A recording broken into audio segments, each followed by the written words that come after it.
Hello mga Omega! Safe na mi. Nakauli mi ko ang mga Omega.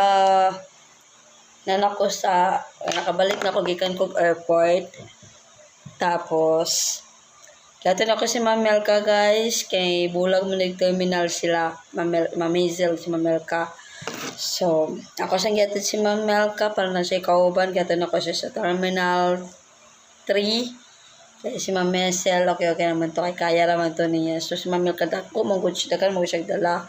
Bukat po to yung dala mo. Luoy kay si Ma'am Melka, guys. So, nag-decide ko nga, yung puyo ko niya, hulatan ako siya nga, ma-okay siya, guys.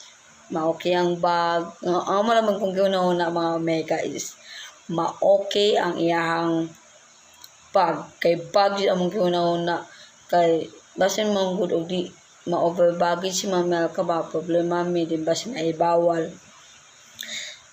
kayo yung mga gamit dito. So thanks God nakaluyan.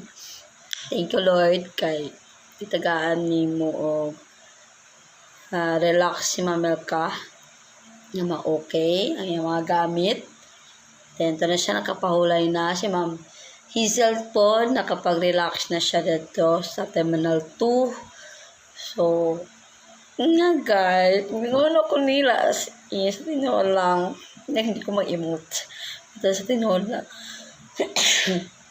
tinoon guys, mingono ko nila as in, so, drama na po guys, mingono ko nila guys, kay, kuan, kayo mga pinaka-close kay ni SN, sila ko mga best friend ba, sabi na si Mamelka, close kay ni Mamelka.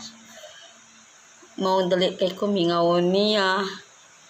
And then, as in, ako kay ko pasalamat mga Omega kay kabanding mi.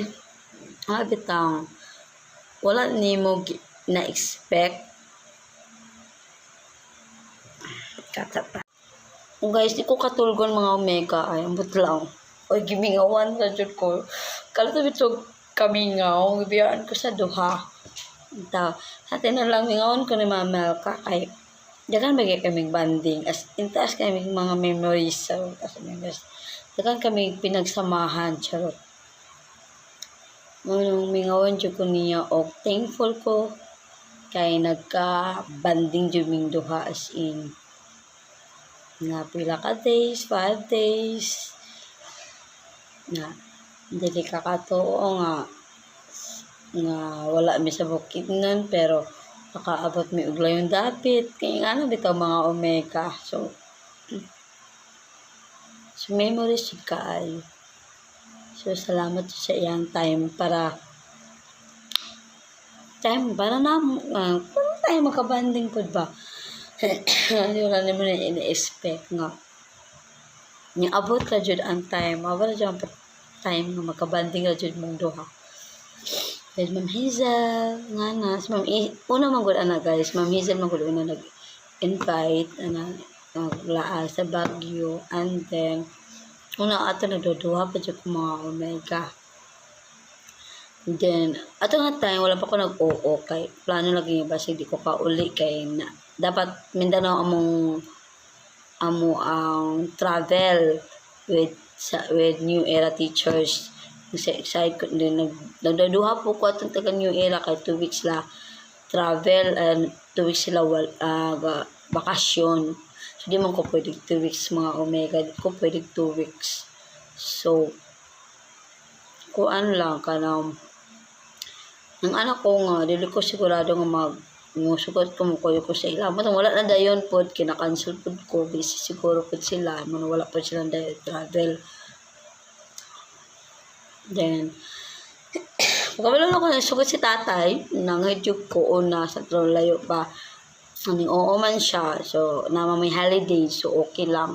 So mata na dayon na jud guys kaloyan na jud na dayon na jud ang muang bakasyon. So excited nga na malipay mo ko nga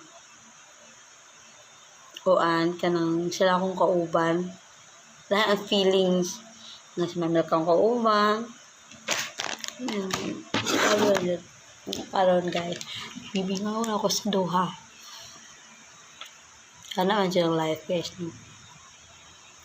And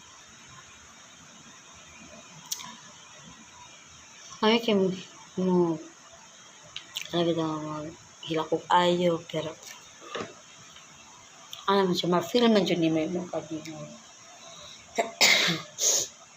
na ugma mga omega nagmata ko mag-alarm ko ugma